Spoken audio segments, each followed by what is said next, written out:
তো hello guys, সবাইকে নতুন বছর অনেক অনেক শুভেচ্ছা অ্যান্ড হ্যাপি নিউ ইয়ার।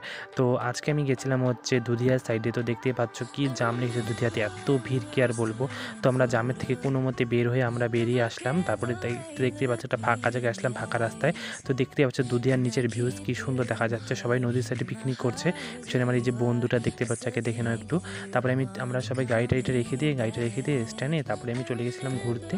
যে দুধিয়ার যে নদীটার সাইডে আমরা যাচ্ছিলাম, হাইটে যাই সবাই। তো পিছনে আরও মানুষ যাচ্ছিলো হাইটে। তো আমরা যাচ্ছিলাম। তারপরে আমি চলে এসেছিলাম ব্যাংডুবি সাইডে, যে ছোটো ছোটো যে বড় বড় যে পিকনিক স্পটগুলো আছে সেখানে চলে গেছি। তরাই অনেক আর জায়গা আছে, কিন্তু আমরা চলে আসলাম এই পিকনিক স্পটে। তো এখানে এসে দেখতেছি সবাই পিকনিক করছে, কি সুন্দর দেখতে পাচ্ছ, সুন্দর পরিবেশ, জঙ্গলের মাঝখানে কেউ রান্না করছে, ডিজে বাজাচ্ছে, সবাই ভালো লাগলো দেখে, এনজয়ও লাগছে। সবাই পিকনিক করতে এসেছে, কেউ ঘুরতে এসেছে। তো আমরা কিছুক্ষণ থাকার পরে চলে গেছিলাম আমরা যে গোসাইপুরের সাইডে চা বাগান, দেখতে পাচ্ছি চা বাগানটা কি সুন্দর। তো এই সাইডে একটু আসলাম, চা বাগানের মাঝখানে যাচ্ছিলাম। তারপরে যে রাঙাপানি সাইডে যে রেলগেট, এখানে তো সবসময় ভিড় থাকে, কি বলবো, প্রচণ্ড পরিমাণে ভিড় রাঙাপানি যে রেলগেটের সামনে।